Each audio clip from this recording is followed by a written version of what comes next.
Good evening, ladies and gentlemen. It is now 7 o'clock, so we shall begin. Welcome to tonight's meeting of the Finance, Assets and Performance Scrutiny Committee. It seems like only weeks since we were last here, and it is. These two are quite close together because of the budget setting timetable.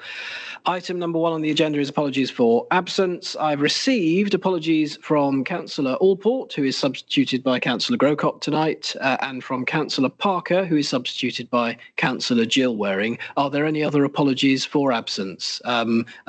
Councillor Stubbs. Yeah, can I add Councillors Lewis and Lawley, please? You can, yes. Is that? I think that is everyone, isn't it? Yes, that's all the apologies. Item number 2 is declarations of interest. Does any member have a declaration to make in respect of any item? No. Item number 3, minutes of a previous meeting. They are included. They're quite detailed this time. They miss nothing. So I'm hoping we can agree those as a true and accurate record. Are we happy with those? Excellent. Item number 4 is the draft revenue and capital budgets and strategies for the forthcoming financial year. We have an all-star panel, as indeed we had last time, even better panel than we had last time. But to introduce the item, I will ask Councillor Sweeney.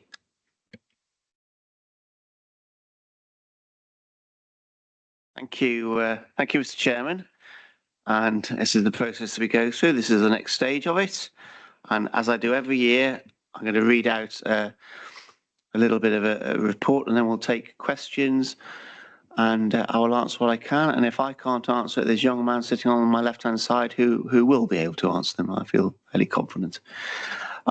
This report presents the refreshed medium-term financial strategy, including the draft proposals being considered to balance the 25-26 revenue budget and the proposed capital programmes for 25-26 to 27-28. It also includes the drafts of the capital strategy, treasury management strategy, investment strategy, and the commercial strategy. Savings and funding strategies have been identified to address a £1.453 million budget gap for 25-26 via a vigorous efficiency board process, have been agreed with managers as being both feasible and sustainable, and the first drafts of these have been scrutinised by the Finance Performance Scrutiny Committee. A significantly below inflation council tax increase of 1.99% per Band D property is again proposed. This amounts to 10 pence per week or less for 95% of households within the borough. The savings identified enabled a continued contribution of £250,000 to the Borough Growth Fund. This will continue to enable investment in the Council's priorities, including significant investment in boosting the sustainability of the environment within the borough and supporting development of the town centre. I'm also pleased to confirm again that the savings proposed do not include any redundancies.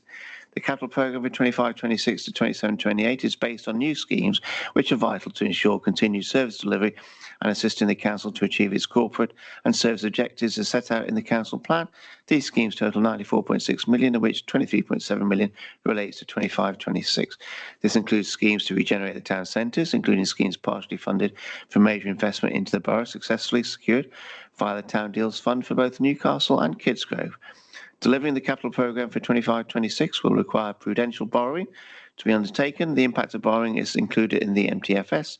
The proposals enabled a balanced outturn for 24-25 and a financially robust budget for the council for 25-26, both ensuring the council's continued financial sustainability and protecting services that our residents value. Thank you, and that's the introduction. I'm happy to take questions. Thank you very much, Councillor Sweeney. Thanks also to Cabinet and to our officers for considering carefully the comments that we made at Scrutiny in December as part of this budget setting process. I'll open it up to the floor. Do any councillors have comments or questions for the portfolio holder or indeed for our officer? I think it may be you, Councillor Stubbs. You're up. Thank you, Chair. Firstly, thank you to the staff for putting this together. It's I've been there myself. It's an amazing piece of work. So congratulations. Can you please pass it on to all members of the team as well? Can I take us straight to Appendix 1? Just picking at some of the figures in there. So in, I think it's I2, income 2, the increased demand, pricing and permits for the new car park expected to bring in an additional 91,000. What's the basis for that? you know, it's all well and good saying the increased demand. Well, where's the increased demand come from?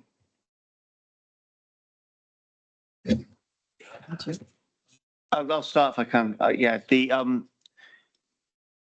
the car park offer that we do is going to be an awful lot better than the previous one. That's part of it. But have you got where your figures come from, Craig?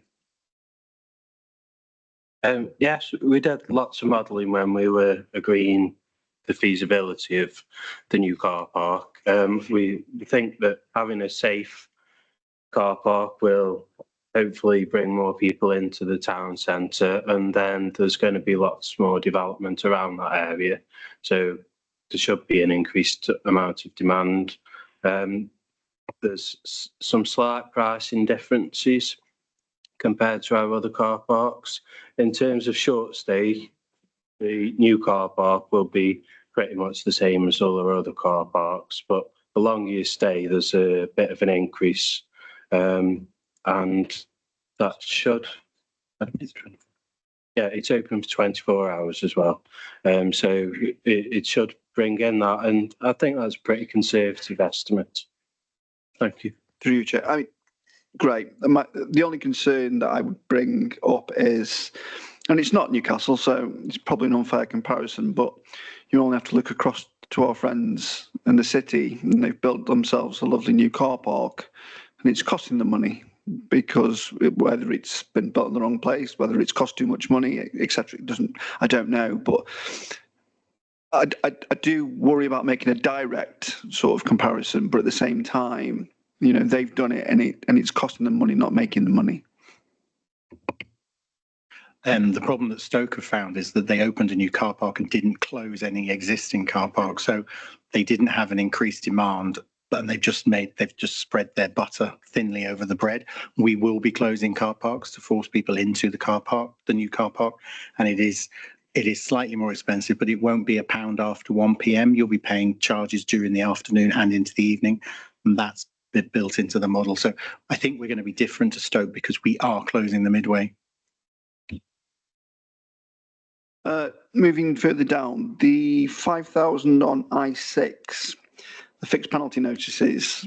I would love it if we caught every single person that was fly tipping. It'd be fantastic. But again, I know it's you know, 5,000. What's 5,000? Well, you know, it's 5,000. But where's that figure come from? Is this cases that we know that are going to be coming through, or what's the basis of that? We introduced the fly tipping fines during this financial year. We had an initial target of 5,000.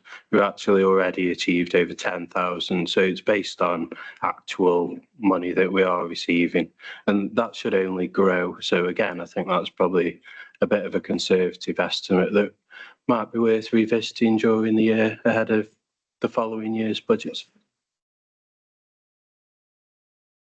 For you, Chair. The next thing I'd like to talk about, and I absolutely don't point fingers at members of staff here, but, and I've had a very similar conversation in my workplace about this, the vacancy factor rising from 3.5% to 4% seems very, very lazy accounting.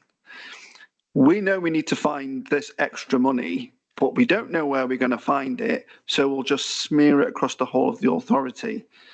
How's that going to work for departments where there's maybe one or two people, where the likelihood of them making a saving on vacancies is quite slim, compared to a department that might have several, where there's a much more solid chance that they can make that saving? Now, I know it always doesn't come from vacancy, but it almost says, this budget actually isn't this budget, we're just going to knock 4% off it. You know, how's that driven through the authority? Why not just have a clean budget and save the money somewhere? Councillor Sweeney. Yeah, thank you. Thank you, Councillor Stubbs. I know what you're saying. I know the point you're trying to make, and you're completely wrong. I think our finance team, the idea that the 151 officer would sign this off and use that as a sort of slush fund type thing. Oh, I need some money. Well, we'll do this. I think it is just wrong. They don't work like that. It's like the car parking thing. If we didn't think we could do it, they wouldn't put it in. It just wouldn't happen. And so the spiel I gave at the beginning about it's got to be viable, they mean that. But so I know what you're saying, but I just basically don't agree with you. But I'll pass over to Mr. Turner. He can give you the full answer. Thank you. Thanks for your question again, Councillor Stubbs. Firstly, I can assure you that it's certainly not lazy accounting. That's something that neither me nor Sarah would ever permit. 4% is still a very conservative estimate. And you're right, so that's 4% across the council. And there will be some ups and downs within services. We've measured what the vacancies actually have been at a few points throughout the year, and they've ranged from 7% to 10%. So there's still a gap there. We could look service by service and see what the vacancy levels are within each service, so that we could try and allocate a bit more of a specific budget around that. But overall, it would still come to more than 4%, and we're only going to budget for 4% being vacant. Thanks. I think that's my point, though. I think that's exactly what I'm getting at. To just put an arbitrary 4% figure, it could be any figure, and it's not the money it's saving that is my problem. It's the fact that it's not targeted in the areas where you think or even know, which should be fine, where the savings are going to be made for a vacancy factor. By putting it across the whole of the authority, and regardless to what Stephen thinks, I do this for a living too, and they've just introduced it into my workplace, and I hate it because I think it should be absolutely targeted on the areas where they think there is capacity. So that's the point I'm making. I won't ask you to go into it again. And it's perceived as lazy accounting. I know you, I know the people who work in this building. I know it's not lazy accounting, but at the same time, I struggle to answer a question from somebody in talk that says, well, why don't they just take it where, if you know where the lien is, take it from the lien. I still don't feel like my question's been answered on a tiny, like a small department, and there are plenty in this building where it's one or two people. And I know what you're saying, there'll be ups and downs. But if I was a budget holder, I'd want to meet my budget. And I'd almost feel if I got this 4% before I even started, it's not a true reflection on what my budget is. So I won't go on any further because I accept what you've said. The 20,000 parish savings, we brought this up at the last meeting. And at that stage, there wasn't a plan to how that would be applied for. Is that in place yet? Or is that certainly going to be in place by the time we start the new financial year? I'll ask Councillor Sweeney to start us off on that, because actually I think, as with so much in this council, this committee is listened to in the highest possible places. Yeah, no, it is listened to. I'm going to read a bit of a script out here, but I think it encapsulates really what we're going to be talking about. The civic pride approach empowers our community to take action, which is led by the council, to boost pride in areas across the borough and to strengthen its reputation as a place which is clean, safe and friendly. Following the implementation of the campaign in October 2024, the council and its partners have rolled out civic pride activity across the borough. Now, there's an opportunity for groups to make a difference through an enabling investment fund for each ward in the borough to help the community get started on delivering their own local civic pride projects. What this fund will be for, the fund provides a flexible resource for activity which supports and enhances the local area under the civic pride outcomes of making places cleaner, friendlier and safer. It designed an annual process to ensure that the Borough Council can direct funds to activities which meet local needs, and it will be based on a per ward member allocation of £500 and is expected that ward members will be consulted when groups develop their plans. It's basically exactly the same as the two schemes the County Council run on the environment one and the I can't remember what it's called. We had £2,500 as a county member. It's the same sort of principle that people will come in and bid for that money, and that's where we're going to work it. So it's £500 times 44, so it's £22,000 going into it, as opposed to 30. So although we're saving less money than we thought we were going to do, I think Mr. Turner has found somewhere we can find that extra money, and it's the idea that at the moment, if you live in a parish or a town council area, you get precept raising money, you get money for that. You live in Clayton, I don't get anything. You live in Seabridge, you get nothing. You live in Westlands, you get nothing. So it just spreads the money around to be used on different things. So the Scouts might come in for it, local church might come in for it, other community groups might come into a little project they want to do, and it'll come to the council to decide whether or not to allocate the money. That's what it's all about. Any more to add for that, Craig? No. Okay. That is so.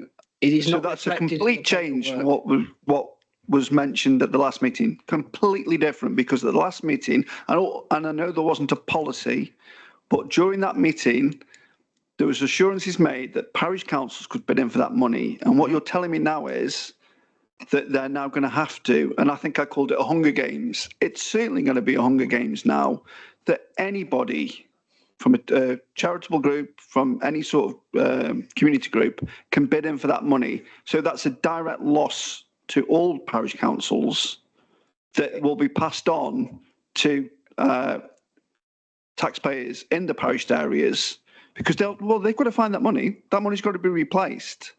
We won't just stop doing things because that money's been taken away.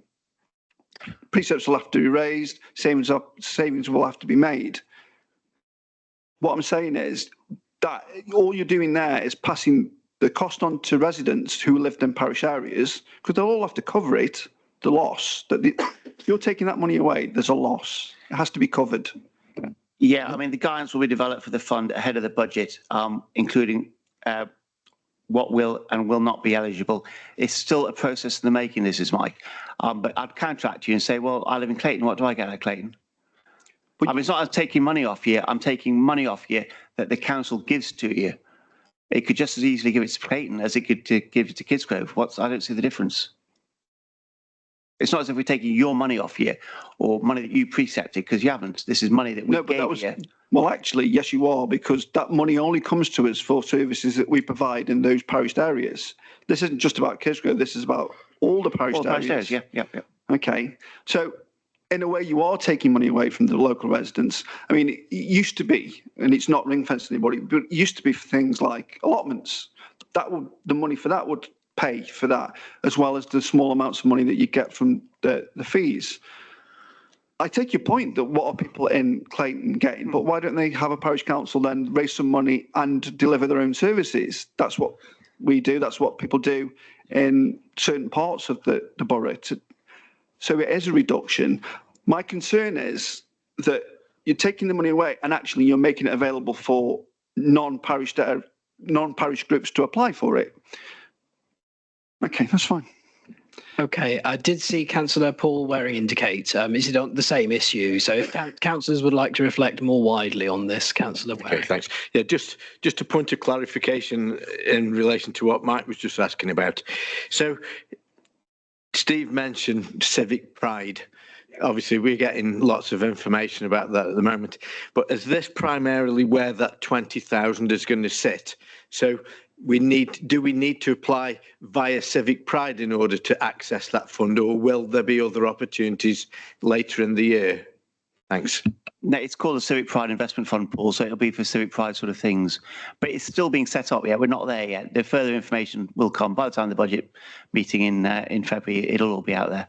But at the moment, it's still being worked on. That's the principle.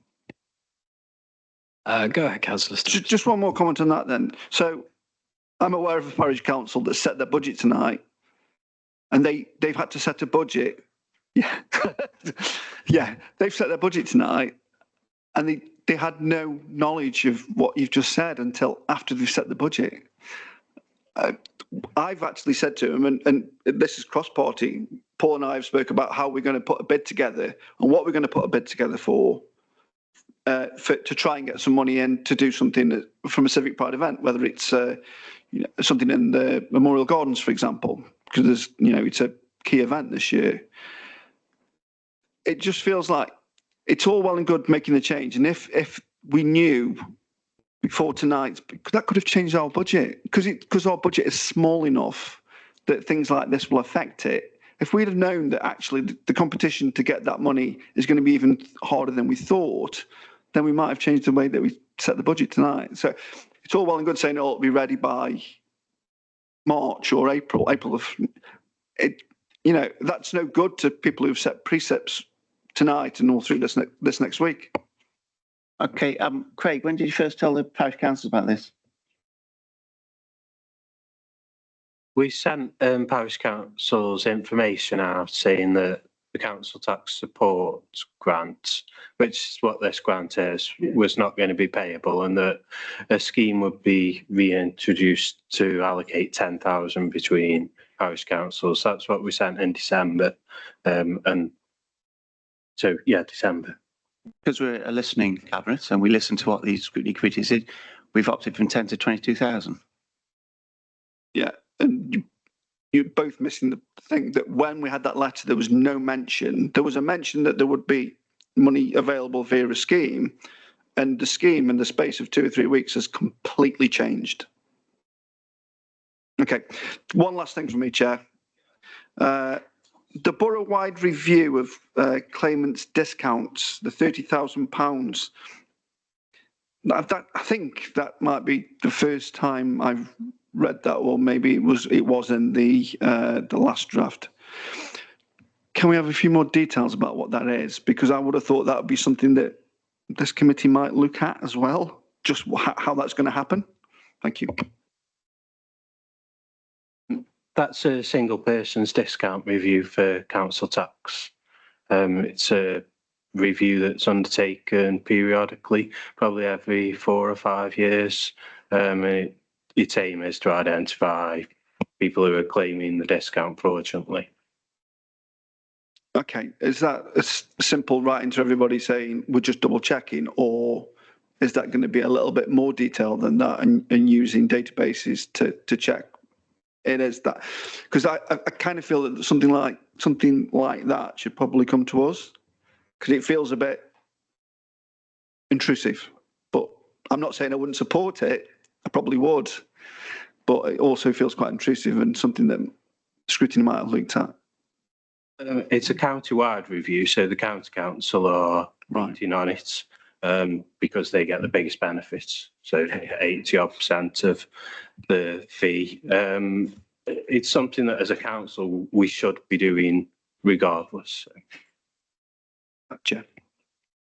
Thank you for those comments, Councillor Stubbs. Yeah, most of the line items in Appendix 1 are the same as the report we saw before. I know we did, at our last meeting, briefly touch on A9, the extended producer responsibility funding. I think members will be pleased to see that the number, which is an actual number now and not just an estimate, is quite a bit higher than the number that we'd had as a guess before. Other savings and numbers in those in that appendix are much the same as they were when we looked at them the last time. In terms of the single person discount, there is a continual and recurring rumour that circulates that His Majesty's government is thinking of abolishing that across the board, and I very much hope that's not the case. But it could well be. It could well become a very, very simple review for us to do if that occurs at a fiscal event in the near future. Are there any other concerns that members would like to raise about any element of the report and its appendices in front of us and the associated documentation? This did go to Cabinet last week, and they have considered our input, and they will again at February. Cabinet is when it will be finalised and proposed to full council. Councillor Crisp. Thank you, Chair. No, I'm just looking at the Audley Parish Council tonight. They're doing their budget as well, but they have actually put in it to note the removal of the council tax support grant 4,300 from the Borough Council. So I think that the message did get out there looking at that. I think the thing to grasp, or the things for parishes to have grasped, is that there is no longer a grant that comes in and you can predict it, but there will be a competitive, yes, if you like to use the word Hunger Games, there will be a competitive process for allocating what's left in it. But the good news and the outcome for us is that whereas this was a line item saving of 20,000 in our budget, and the total amount in the pot was being reduced to 10,000, it is now more than double that. So yes, non-parished areas may also stand a chance of getting a shilling or two from that, and I'll be delighted as a representative of a non-parished area. I know I'm in the minority here tonight on the committee, but because the pot has very much increased, I would have every hope and expectation that our parished areas will be receiving as much money as they might have expected to before that change had been made. And of course, we will want to scrutinise as a committee how that operates over the next year. So if it turns out that the scheme works fantastically well, we'll be delighted. If it doesn't, I know that this committee will be the first place to hear of it. Are there any other councillors that would like to comment? Councillor Waring. Yeah, I'd just like to reiterate what I said last time about it. You know, I think it is important that the information does get out to the councils as soon as possible so that they can actually build any requests into their programmes at an early enough date for them to enable them to take place. Because, for instance, if we were looking at doing something in May, we'd need to get the application in pretty sharpish. And of course, I would imagine that we can't apply for these things retrospectively. So it is important that we just know in time. The other question I just wanted to ask briefly was, is this something that's intended to go forward on an annual basis, or is this just a one-off to ease the blow? It's still being worked on, Paul, but as far as I'm aware, it's something that's gone forever. Okay, thank you.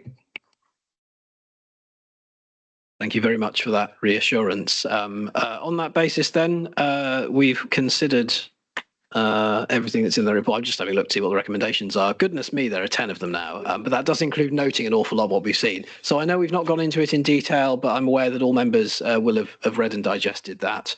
I know that I expect to be voting enthusiastically for the budget when it's proposed, and I'm sure other councillors will consider doing so as well. I'd like to put on my record the thanks that were given by other members to officers for the hard work that goes into preparing not just the reports that come to us, but the entire finance and budgeting process. I know it's an extremely important part of the work of the council and a very difficult and specialised one. So thanks to our officers for that. Can I move recommendations 1 through 10? And we all happy with those, that we've noted those and made our comments? Thank you very much. In that case, we will move on to the next report, which is the scale of fees and charges. I think this is the one at which the confidential item 13 report would be attached, which is the trade refuse fees and charges. If anybody would like to discuss the contents of that report, please let me know, and we will move the exclusion resolution and switch off the video. But I think we may be able to get past, as we have in previous years, without referring to the detail of that report. So it's item number 5, Councillor Sweeney to introduce. Thank you, Mr. Chairman. Yeah, scales of fees and charges 25-26. Being asked to consider proposals for the fees and charges to be applied during the following financial year. It's proposed that the new fees and charges set out Appendix 1 should take effect on the 1st of April 25 and remain in force until the 31st of March 26. The Council has an approved charging policy, which is followed when fees and charges are proposed and agreed. This sets out the criteria that should be taken into consideration when establishing the amount to be charged. The proposals made vary between minimal decreases, increases and freezes to the fees and charges of the year. When these proposals are applied to the appropriate income budgets, they fall broadly in line with the assumptions of the medium-term financial strategy, which is basically a 4% rise across the board. So ups and downs, but the average is about 4%. Thank you. Thank you, Councillor Sweeney. If I may just start with car parks, we're looking at the scale for the Castle car park, and I hear what our officer, Mr. McKennany, said under the last item.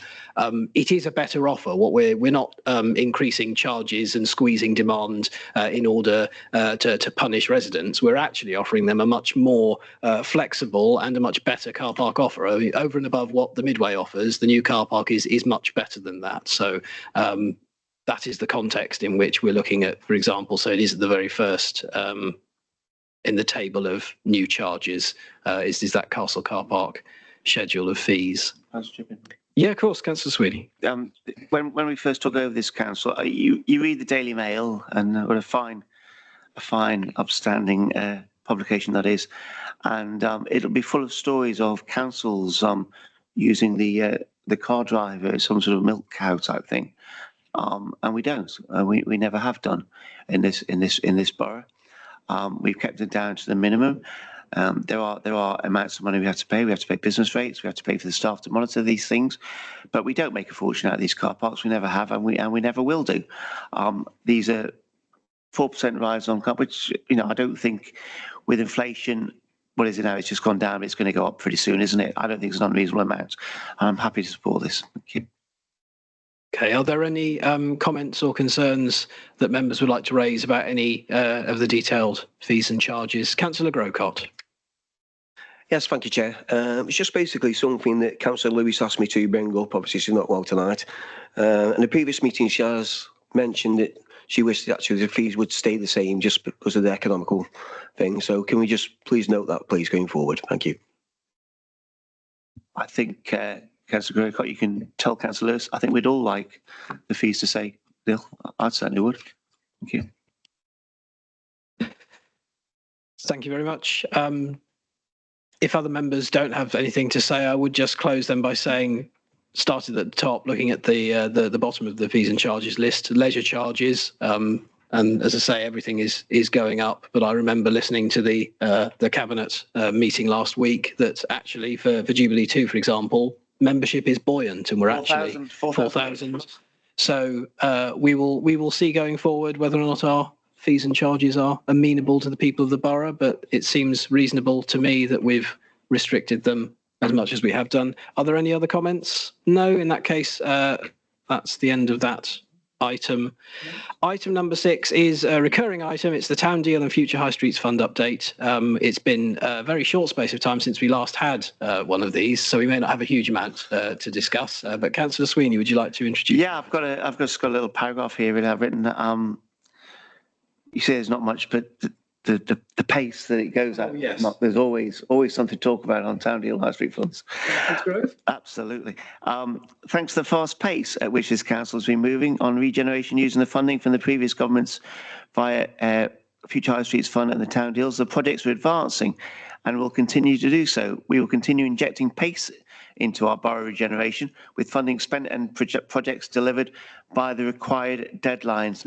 Normally I sort of ramble on about all the things that we're doing in the town centre. No, I'm not going to, because I think Mr. McNenemy, who's sitting to my left, is far more fluid and enjoys talking even more than I do. So I'm going to pass it over to him now to tell everybody the progress we're making on these tremendous schemes. Thank you. Wow. Thanks. Right, so as Steve says, everything is progressing well. The works to the high street and the market stalls is complete. We're working on getting the big screen in there. We've got planning permission for that. That should be installed in March. Astley Place has now been demolished within an inch of its life. It's now got no walls. It has a roof and some frames. They're knocking down the bit at the back, which will form the civic space at the back, and that will be handed over to us in February. The new car park, as we've discussed, will be open next week. All being well, fingers crossed, everything, but we are aiming for next week now. The Rycroft, the sale to McCarthy Stone has gone through for their retirement home residential offer. Aspire and Capital Centric are working on their plans, and they've submitted planning applications for that element of the Rycroft. We've had planning applications in for Astley Place for the residential, and we've also had planning applications in for Midway Car Park when that closes next week, and that will be eventually turned into residential units. So everything in the town centre is progressing at pace, which is good. And you can see various images in the report there of those various schemes. We'll get some more images for you next time, hopefully, of what the Rycroft, Aspire and Capital Centric developments will look like, but they're going to be equally as exciting as the rest. If we move up to Nutton and Chesterton, the enterprise units are due to be finished in Nutton next month. The works by Aspire are starting on site. Those land deals have gone through, and the planning permissions have been granted previously, so that work will be ongoing. And then the village hall, which is a constant issue and question, support staffs are talking to two groups around which one of those two groups will run the village hall. And when we have a signed up tenant for that, we will then award the contract for the building of that village hall. But that's looking positive that we will have a tenant for that. The WAMI will be finished next month as well. Zanzibar enterprise units, planning applications will come in for those units on North Street, which will be to the side of the residential units that Aspire will be building on the former Zanzibar site. That planning application will be coming in towards the end of January, early February, with a view to getting those units up and running by the end of the year. Sustainable travel walking provision ongoing. Digital Society Keele in Town, that will be opening its doors softly next week, and there'll be a formal launch of that at the end of January. And if you walk down Iron Market now, you can see that that's fully open. They've got a business manager in there who's running that, and they're filling their schedules with activities and stuff. So that's a great asset to the town, and it looks really good. EV charging points, and they're in the new car park, so they'll be charging away. If anybody has an electric car, please do come and use our car park. You do have to pay a ticket to get in, but needs must. Digital infrastructure, which is the super fast broadband across the borough. Contract sign, kick-off meeting was held last week, and we're working with them on the routing of those ducts and cabling that we'll be putting in, and also talking to the various community centres that will form those hubs and how those hubs will be used by the community. So that will be further updates in the near future. We move up to Kidsgrove, Chatterley Valley, the earthworks, roadworks, the entrance works were complete last year.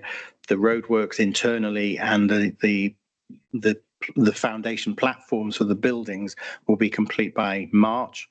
They have got reserve matters in at the moment for the construction of the first unit, which will be up and open by the end of this year. And they are currently talking to various end users who will want one of the plots.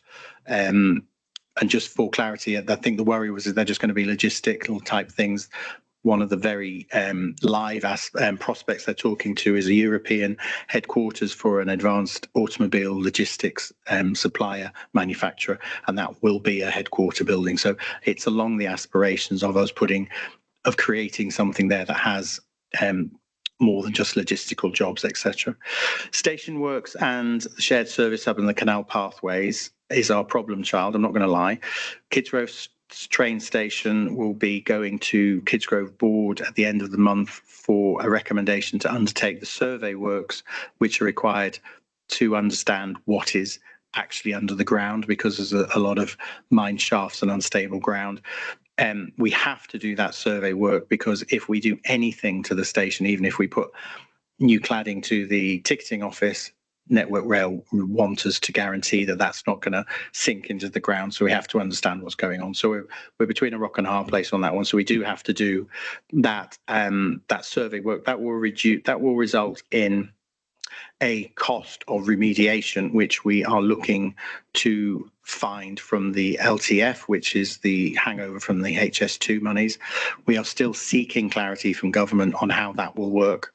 County will be administering that fund, but even county haven't heard where that money's coming from. So there is a risk to this station project, as there has been hanging over it, but we are progressing it. And even if we have to reduce the scope, we will be doing something to the train station. Canal pathways started a week ago. The shared service hub is now shared service hub version 2, which was, we had a large building outside the entranceway to the train station on the Meadows. We are now looking at a community facility at the King's Academy with direct access to the canal. There will be enterprise units built on the car park in front of them, alongside the Meadows at the bottom of the road, opposite the bridge to the train station, will be reconfigured, and that road will be realigned to be a one-way system with lots of landscaping and places to dwell, rather make it look a bit more less than a tired two-way street. So it'll just be a one-way street coming up the meadows, and then there is an element of work in the town centre which will be public realm works, taking away trees and lighting, etc., like that. So again, that's been worked up and will be presented to the town deal board at the end of January for approval to work up a scheme to submit into government for them to say yes. MHCLG have been along the journey with us and are happy with where we're going with the scope. There was a subgroup meeting today and they approved the new scope and the allocations of cash, etc. So that will be going to the board. So hopefully we'll have a deliverable series of projects and schemes that will deliver against the original tip. If you remember when we put the original tip in, we didn't get all of the money. So what we've tried to do is go back to basics. So the shared service hub, whilst it isn't going to be one big building and it's going to be separated around the town, it is in alignment with the original tip. So we're not doing anything that government aren't already aware of. And that's it, I'm afraid. You say that's it, but there was an awful lot in there. Do members have any comments or questions for either the portfolio holder or our officer, Councillor Stubbs? Genuinely, thank you. Genuinely, because we don't tend to get that much detail when it comes to the town deal. We have a representative from a TC point of view, and Paul passes on as much as he can. But there feels like there's a lot gone on over the last 2 or 3 months. Just thinking about those things. So I think I asked a question last time, and forgive me, I can't remember the officer's name. Yeah, she made us aware that we'd written to the government with regard to extending deadlines, because the likelihood, by the sound of it, even if the shared hub, the canal pathways will be finished, and probably a smaller shared services hub will probably be finished, but by the sound of it, the Kisgrove Town Station development is going to take some time. Have we had agreement that this money, well, the timetable will be extended for this money? I think is the first question. I think a lot of people in Kisgrove still find it mildly amusing in a really negative way that we're now just discovering that there's shafts under Kisgrove train station. They've only been there for 100 years. That's a big complaint from a lot of people, a lot of residents say, because even when they put the new bridge in there, that work was done. They know what was around the area. If it is that we're having to do it again, my question is, why didn't we do it a year ago or even 18 months ago? So I will leave that one hanging there, Simon. I'm happy to answer both of those questions. Yes, we've had confirmation from government that the deadlines will be extended to March 27. They actually wrote out to all town deal offering that anyway. So It was our emails crossed. So we're certain that the money won't be lost. In terms of the groundworks under that station, the bridge that went up did have a lot of survey work. The car park that is now still sitting there empty had some remediation work. We were told that we didn't need any work to the station works because we were only putting in we're recladding the existing building. We're repurposing the car park and bus station in front, and we're opening a car park that's already been created. So we were told that was all fine, but as soon as you engage with Network Rail, everything goes up by $1 million. So who told you it was fine, and then Network Rail said, "Oh, it's going to cost $1 million"? I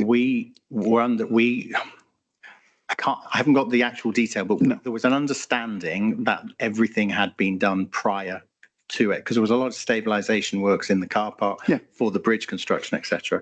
And as we weren't going underground, our consultants had assumed and had based that assumption on discussions with X, Y, or Z, and I don't know who they are, that we would not have to be as intrusive with the survey. The conversations you have with Network Rail tend to differ as you go around a department.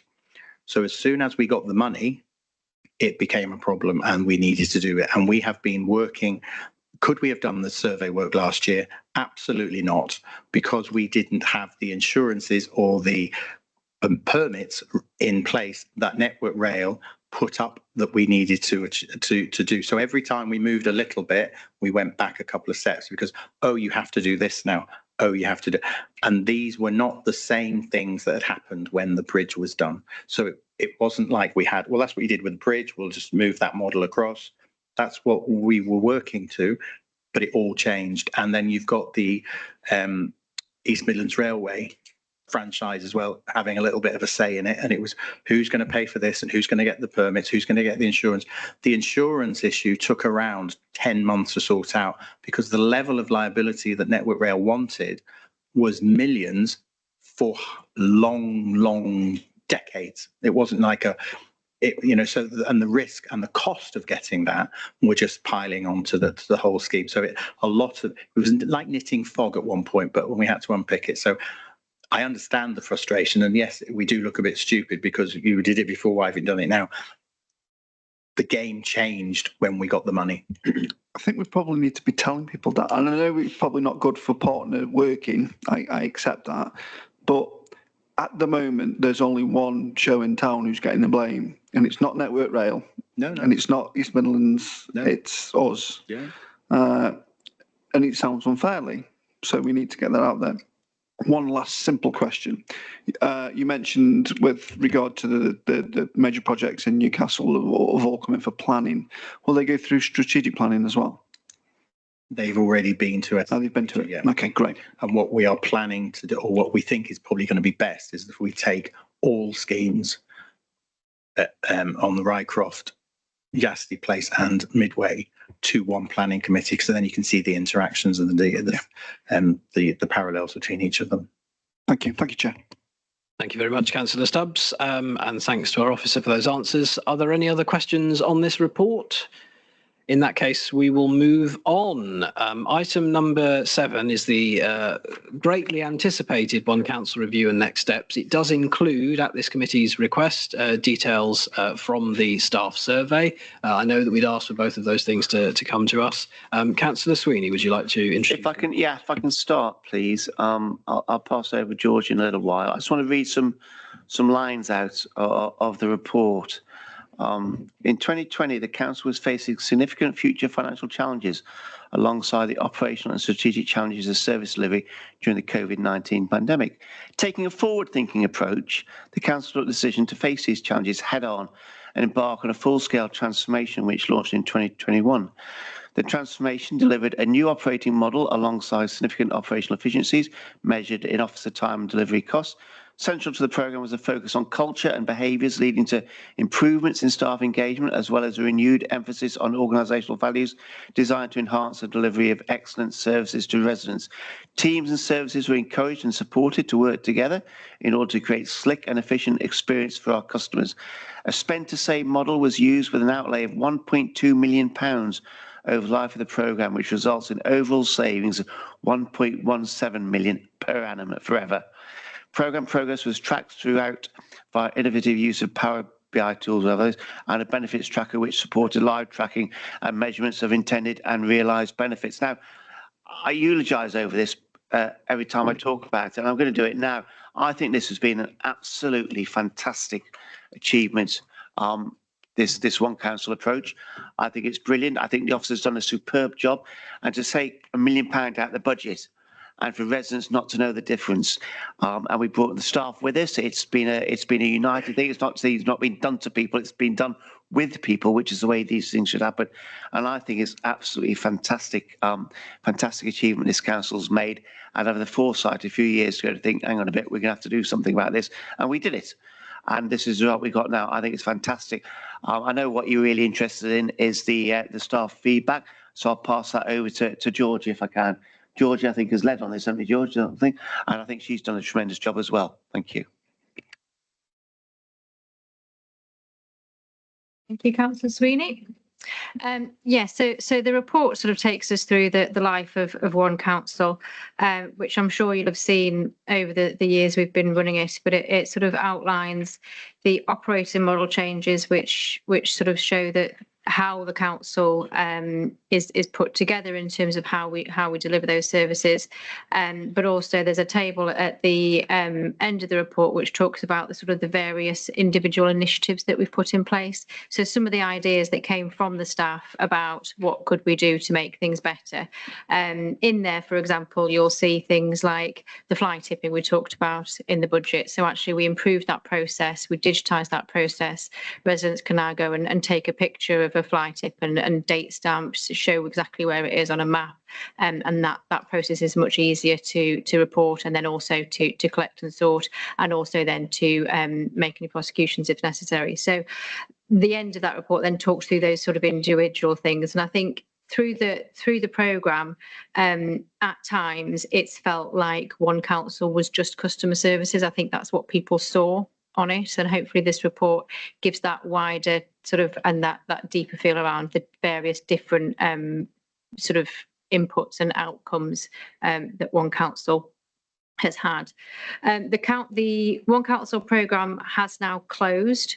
We've closed that part of the scheme, and we've launched sort of in a similar vein some other programmes which we are hoping will have similar successes, and the way that we're mapping those successes through Power BI, which I know Councillor Sweeney really enjoys, will be the same. So we have a dashboard approach by which we put people's ideas into a benefit tracker, we think about what we're going to achieve through it, and then we measure whether we've actually done it or not. So that was some of the principles that came through. Before we get to the exciting bit of the staff survey, were there any questions on the main body of the report? No. Okay.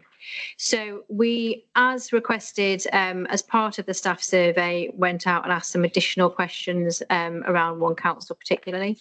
We had 167 responses to the overall staff survey, and that included this section as well. This wasn't separate. So if you filled in the staff survey, you also filled in this bit. And then towards the end of that, there was some free text boxes for people to leave any additional comments they wanted to leave. And 60 people chose to leave those additional comments. So what you'll see from this, the final part of this report then is around, did people know about One Council? Did it really impact on people's lives? And it's interesting to say that actually only 63% of people who answered the survey, this is not all staff, but people who've answered the survey, felt they'd heard about One Council. Now you can look at that in one of two ways. Either we didn't do enough comms, and I think you can never do enough comms with something like this. There's always room to improve that.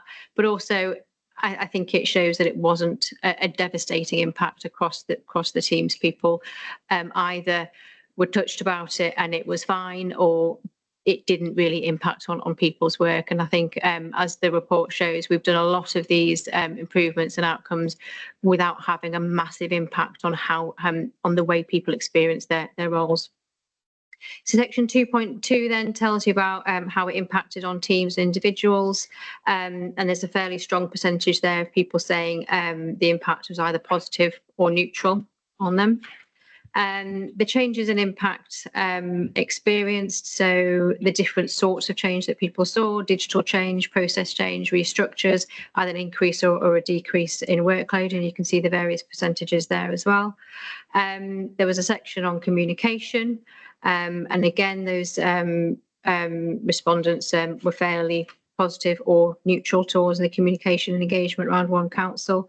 And people who were involved in any initiatives, 39% felt able to give feedback on those proposals, and 43% were neutral. Coming then to the sort of free text boxes, I've themed these because the text was quite lengthy in places, and it was also quite identifiable to individuals. So I've themed them into the various sections that you can see there. So absolutely, open and honest. There were 21 reports around the customer hub that were fairly negative in terms of people's experience of the programme. We're taking that on board. We're looking at how those teams are working, particularly around the reception duties and how people are working on those receptions. So are they able to actually support that person in front of them rather than doing other works, etc. And then there was some other generally negative comments. Some people were not affected at all. Positive comments. Some people saying, well, this bit was good, that bit wasn't so great, and pros and cons, which you'd expect, a nice balanced view there. And then a couple of people who just said they weren't really quite sure what the overall programme was about and what it meant. So we're taking that on board. We're looking at what we can do differently. We are reviewing those reception and particularly the custom hub, customer service type experiences. How can we make things better? And I think that's been the theme of One Council throughout, is that it doesn't just stop. This now transitions into business as usual, how we do things. And you see that through services, engagement with things like the efficiency boards. So people are coming up with ideas to do different things better, differently, more digitally, etc. And it's become sort of that cultural aspect of how we work.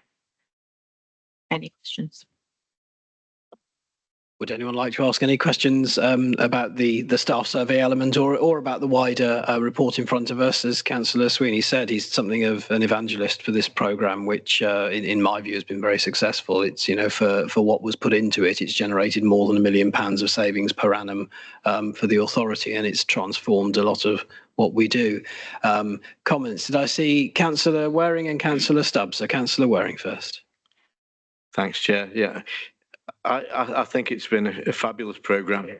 I think the only danger is that if you actually look at the report, there's a possibility that people might misread it and actually underestimate the amount of savings that we've actually got, because whilst it does say that it's £1.173 million worth of ongoing savings, when you look underneath, it would be easy for people to assume that they saved 200,000 the first year, 600,000 the second year, and then 400,000 the third year, without realising that these things are actually cumulative. And I think it would be worth showing in some way, I'm not saying how, but in some way, it should be made more clear that the actual savings in those 3 years are actually 2,066,000, not the 1173, because I think that people who just glance at it quickly might not actually understand that.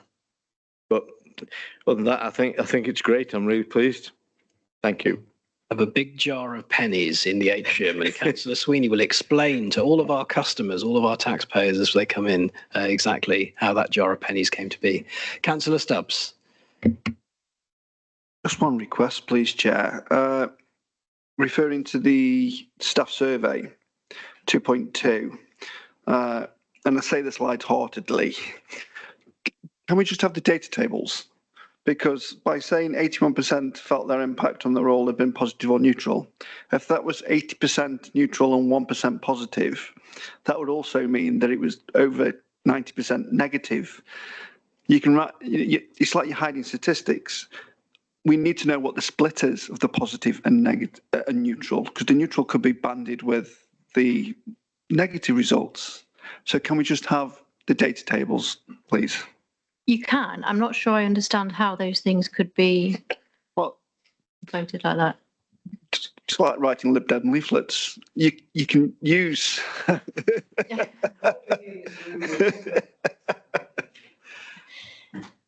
What you've said is the 81% is positive or neutral, and that's fine. I accept that. Yeah.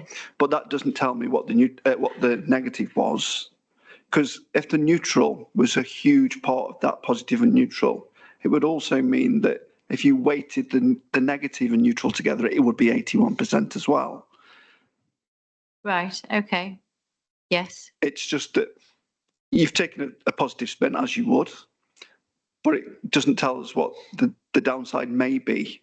It leaves us to guess what the figures are.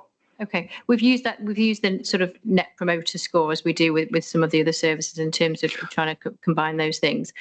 But I take your point, and I'm happy to send you those separately if you. Yeah, I mean, like I said, it's no big deal. If you could just send us the data tables, that'd be fine. Thank you. Yeah. Case, oh goodness, we got that many microphones switched on. In that case, could we note for the minutes that we're requesting for those tables to be circulated to members of the committee so that we can see the split. What I would say is that my understanding of percentages is that they total 100. So once we've received the tables, we'll be able to say, for example, so the first line is 77% felt one council's impact on their team had been positive or neutral. We'll be able to see the split between positive and neutral.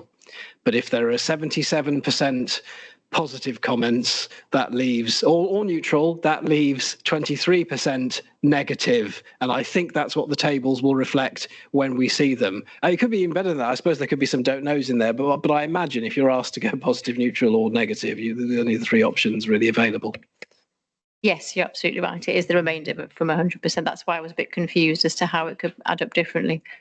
You're selling neutral as a positive. That's my, in a nutshell. You're saying somebody who doesn't, it's not actually, I don't think neutral is a positive. It's a meh, okay, I don't know. It is a don't know. I'm saying you could be adding the negative figure to the neutral and you get an equally high figure. If I was writing this in opposition, I'd spin it the other way around. Only whatever percent said this was good. That 81% figure could be made up of 1% positive and 80% neutral. I absolutely take your point, and I suppose I don't disagree with that point.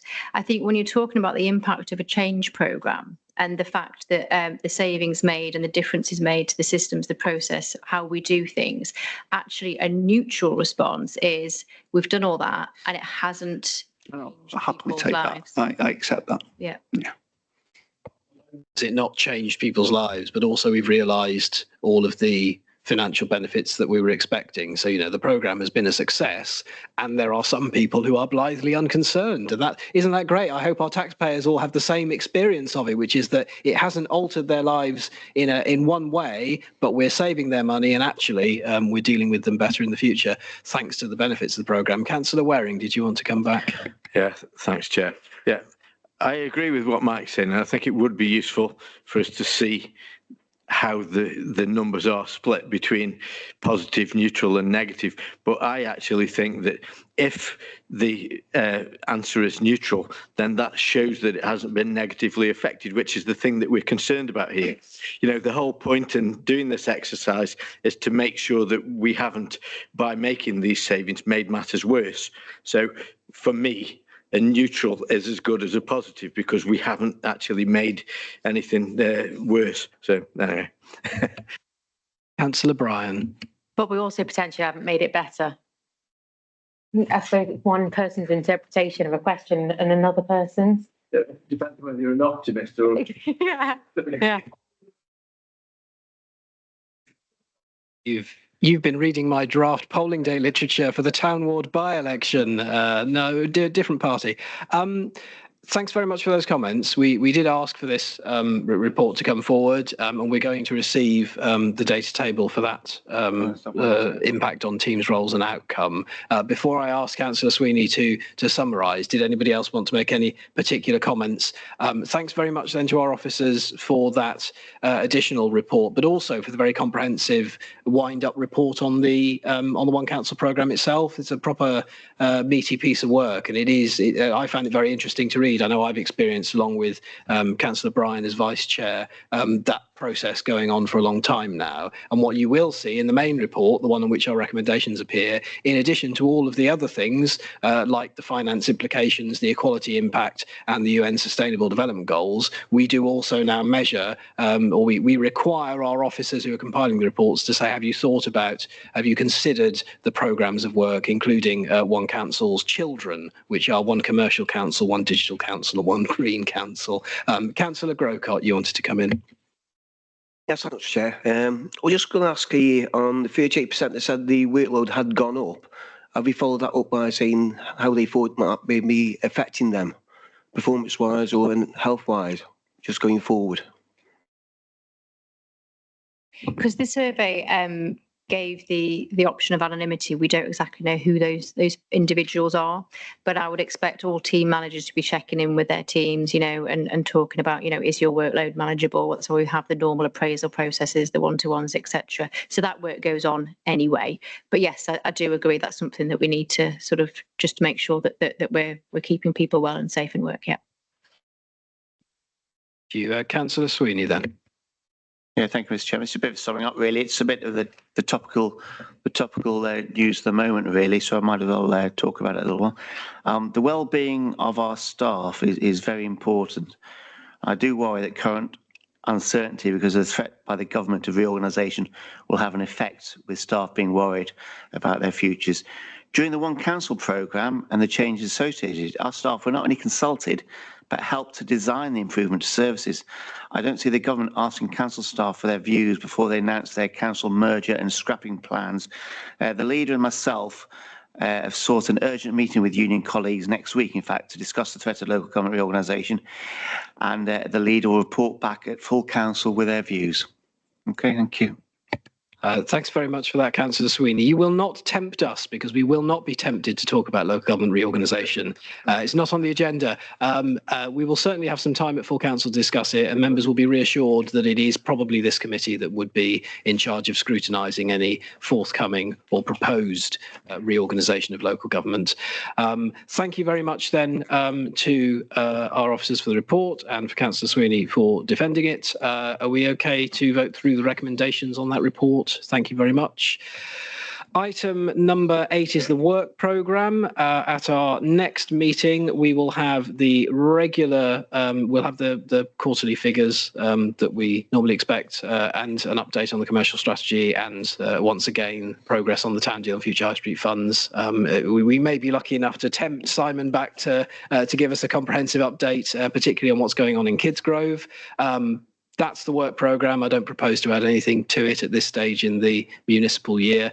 Item number 9, public question time. I've got no public questions. Item number 10, I have no urgent business. The next meeting, item 11, will be on the 27th of March, and we won't need to move the disclosure resolution because I don't think anybody wants to talk about item 13. Thank you very much. Meeting closed.